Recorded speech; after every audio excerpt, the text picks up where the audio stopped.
अस्सलामुअलैकुम फ्रेंड्स, अज तुहाडे नाल एक रिक्वेस्ट है कि बराए मेहरबानी इस मेरी वीडियो नू आखिर तक ज़रूर वेखना है। ना मैं तुहानू कहना कि मेरा चैनल सबसक्राइब करो, ना मैं तुहानू कहना इस वीडियो नू लाइक करो। एक रिक्वेस्ट करांगा कि अगर मेरी वीडियो पसंद आए तो इनू ज़्यादा तो ज़्यादा जिहड़ा ना सदका जारिया समझ के शेयर ज़रूर करो। तो अज दी वीडियो दे विच मैं तुहानू एक अहम नुस्खा दसन लगा जिहड़ा कि मैनू 2-4 बंदियां ते आजमाया होया और जनाबे अली उहदा बड़ा अच्छा रिजल्ट मिलिया। और बिल्कुल क्योंकि पता तुहानू कि पाकिस्तान दे विच इस वक्त 2 बीमारियां जिहड़ियां ने वो बहुत ज़्यादा मतलब जिहड़ियां ने ना फैल चुकियां ने, जिहदे विचों नंबर 1 ते जा रही है शुगर, तो उस तो बाद ब्लड प्रेशर, तो बाकी सिस्टम के नाल नाल चलता रहता है। और हर बंदा इस शुगर के मतलब इंतहाई परेशान है। और जिहड़े पढ़े लिखे लोग ने या अफोर्डिंग ने वो तो अपने नाल नाल इहदा चैकअप करवाते रहंदे ने, अच्छी तो अच्छी मैडिसिन इस्तेमाल करते रहंदे ने।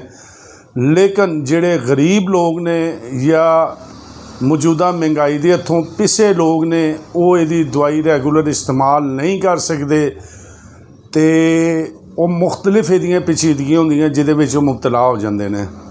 तो लिहाजा साडी कोशिश हुंदी है, क्योंकि मेरी फील्ड भी है और लोग मुख्तलिफ अपनी अपनी राय तजर्बे आके दसदे रहंदे ने, तो मेरी कोशिश हुंदी है कि अपने वेखण वालिਆਂ ਨੂੰ ਜਿਹੜੀ चीज़ एक वाजिया तुहानू नज़र आवे और उहदे रिजल्ट मिले होण, तो कोशिश करना कि वो अपने दोस्तां नू ज़्यादा तो ज़्यादा शेयर करा।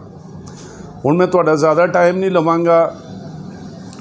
मेरे एक अजीज़ ने उन्होंने ये नुस्खा इस्तेमाल किया, अगों उन्होंने होर दोस्तां नू दस्सिया, उन्होंने इस्तेमाल किया, मेरे तिकर गल आई तो ज़बानी कलामी मैं भी 5-7 बंदियां नू दस्सिया और उन्होंने भी इस्तेमाल किया। तकरीबन 90% तुसी कह सकते हो कि इसका रिजल्ट मिले।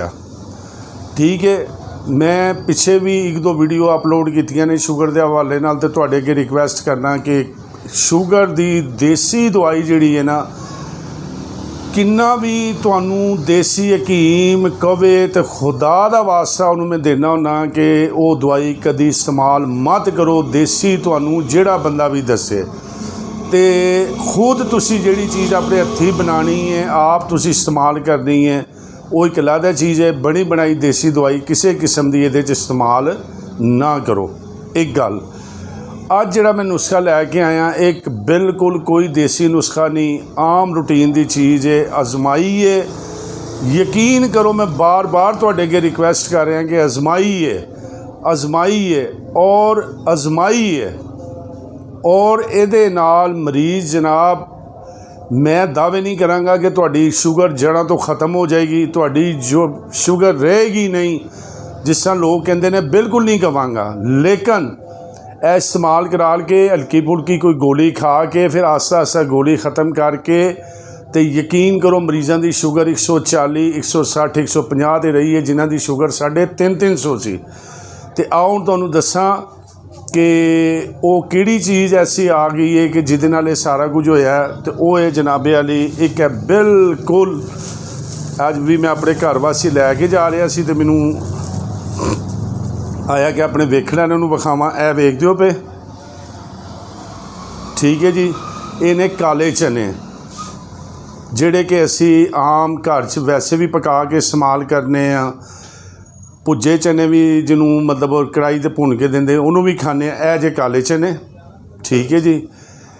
ਇਹਦਾ ਹੁਣ करना तुसी की है, और मैं आजमा रहा तो तां करके अज मैं वीडियो बना रहा कि ਇਹਨੂੰ करना की है। एक छटांग काले चने रात के टाइम मिट्टी के प्याले दे विच तुसी भिओं के ते रख देने ने। पहले धो लेना मिट्टी के प्याले च, एक छटांग जिहड़े काले चने ने इन्हों गिला करके ते रख देना। सुबह उठ के शुगर का जिहड़ा पेशेंट है खाली पेट इहदा जिहड़ा पानी होए उन्होंने इस्तेमाल करना है। और जिहड़े आ चने गिले होणगे, नरम होए होणगे, इन्हां दे तुसी नींबू पाना, नमक पाना, काली मिर्च पानी है या सुक्के खा सकते हो। ਤੇ ਜਿਹੜੇ ਉਹ ਚਨੇ ਹੋਣਗੇ ਉਹਨਾਂ ਨੂੰ ਤੁਸੀਂ ਮਤਲਬ ਜਿਹੜਾ ਨਾ ਉਹ ਚਨੇ ਜਿਹੜੇ ਨੇ ਖਾਲੀ ਪੇਟ ਖਾ ਲੈਣੇ ਨੇ। ਯਕੀਨ ਕਰੋ, ਮੈਂ ਬਾਰ-ਬਾਰ ਤੁਹਾਡੇ ਅੱਗੇ ਰਿਕੁਐਸਟ ਕਰ ਰਿਹਾ, ਇੱਕ ਹਫ਼ਤਾ ਇਹ ਅਮਲ ਕਰੋ। ਆਪਣੀ ਜਿਹੜੀ ਸ਼ੂਗਰ ਦੀ ਹਲਕੀ ਫੁਲਕੀ ਗੋਲੀ ਖਾਂਦੇ ਹੋ ਉਹ ਗੋਲੀ ਇਸਤੇਮਾਲ ਕਰੋ, ਠੀਕ ਹੈ। ਅੱਜ ਤੁਹਾਡਾ ਰਿਜ਼ਲਟ ਹੋ ਰਿਹਾ ਠੀਕ। ਜਦੋਂ ਇੱਕ ਹਫ਼ਤਾ ਤੁਸੀਂ ਇਹ ਕੰਮ ਕਰ ਲਓ, ਇੱਕ ਹਫ਼ਤੇ ਬਾਅਦ ਆਪਣੀ ਗੋਲੀ ਖਾ ਕੇ ਇਹ ਚਨੇ ਵਾਲੇ ਇਸਤੇਮਾਲ ਕਰਕੇ 2 ਘੰਟੇ ਬਾਅਦ ਸ਼ੂਗਰ ਆਪਣੀ ਚੈੱਕ ਕਰਵਾਉਣਾ। ਇਨਸ਼ਾਅੱਲਾ ਤੁਹਾਨੂੰ ਅੱਧੇ ਤੋਂ ਜ਼ਿਆਦਾ ਜਿਹੜਾ ਨਾ ਉਹਦਾ फ़र्क महसूस होएगा। अगर ਇਹ मेरी वीडियो पसंद आवे, ਇਹਨੂੰ सदका जारिया समझ के ज़्यादा तो ज़्यादा अगे शेयर करना। और जिन्होंने मेरा चैनल अजे तक सबसक्राइब नहीं किया, ਇਹੋ जी वीडियो वेखण के खातर मेरे चैनल को सबसक्राइब करो, वीडियो लाइक करो। अगर मज़ीद तुसी कुछ पूछना चाहो तो मैनू कमेंट्स कर सकते हो, ਉਹਦਾ ਤੁਹਾਨੂੰ जनाब मैं ज़रूर रिप्लाई कराँगा। उम्मीद है मेरी आज की वीडियो तुहानू ज़रूर पसंद आई होएगी। अगर ये वीडियो पसंद आए तो मिलने एक नवी वीडियो के नाल। अस्सलाम वालेकुम।